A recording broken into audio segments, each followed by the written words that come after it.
Okay, this video is for the purpose of explaining the homework and how to do it. Um, so, sorry, keep kicking this thing. I'm going to give you guys a clear image of the homework here.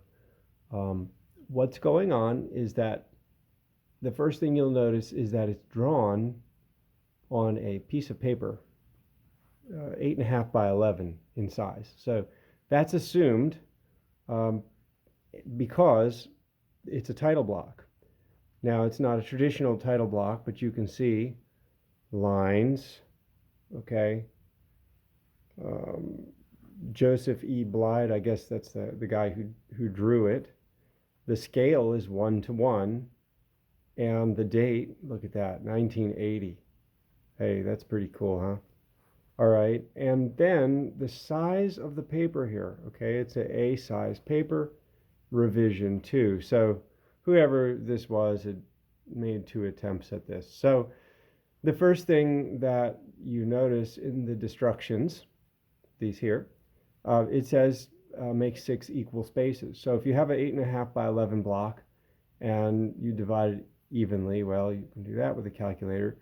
But you can also snap a midline across, and then you can offset whatever it takes to do those numbers from each edge in. So that's how we'll do that.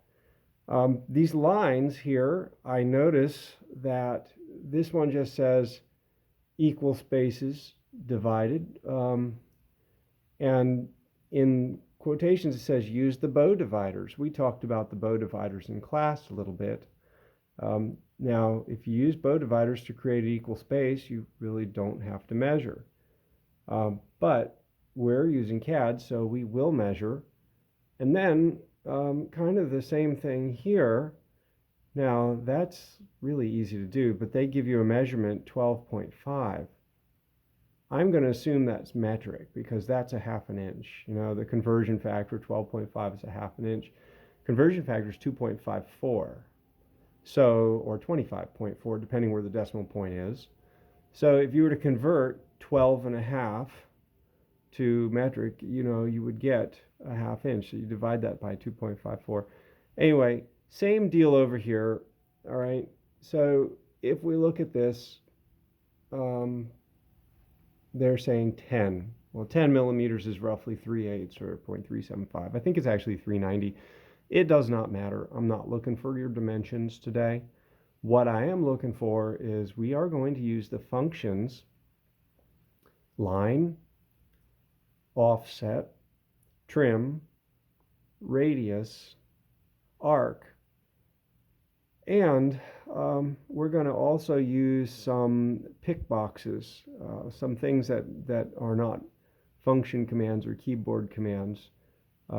Like instead of picking circle, we can pick the little dude on the left that has the 5 sides and tell it how many sides we want and assign it a size and just copy it. So then we will further it with the copy command. So there's a lot of commands in just doing this homework. So on the next video, what I'm going to do is I'm going to blow through these 3 because the next video after that, I will review arcs, these hexagons, and angled lines, because they've called out an angle of 45 degrees here, which, you know, anyone that makes apple pies knows that that weave is you know, perpendicular, not perpendicular, yeah, perpendicular to its own self there. So 45 degrees, that just makes sense. The 12.5, again, not worried about the size. But we're going to call that a 1/2 inch for all intents and purposes. So this is the first video, and that's your homework kind of in a nutshell. And so on the next video, we'll get it going. Now, before I end the video here, my computer just went to sleep. You may not have gotten to see the video that I didn't get to post. Of course, you didn't get to because I didn't post it. But this is my shop, and my whole life, you know, there's tons of pianos around here, of course, of all sorts of sizes and shapes, and harpsichords and whatever. But where drafting applies in my shop, we have in the past built pianos and built piano frames such as this one. That would be on the underside of a piano. Those racks over there, I don't know if you can see them too well. It's going to scale in. These are called filigree racks. That's an old one there. Those patterns I copy. Again, lines and arcs. That one's kind of cool. It's got the name in it, Steve. That one over there, that's from the 1800s. That's got the name Pleyel. That was made in France. Kind of cool. All right, and without boring you too much on all of the stuff here and machinery, I'm going to take you right over to here to show you an old-fashioned blueprint. This is called a roll-size blueprint. This is of a harpsichord from 1756, made for a king, gilt in 24 karat gold, lots of hand painting, and the builder, Henry Hempsch.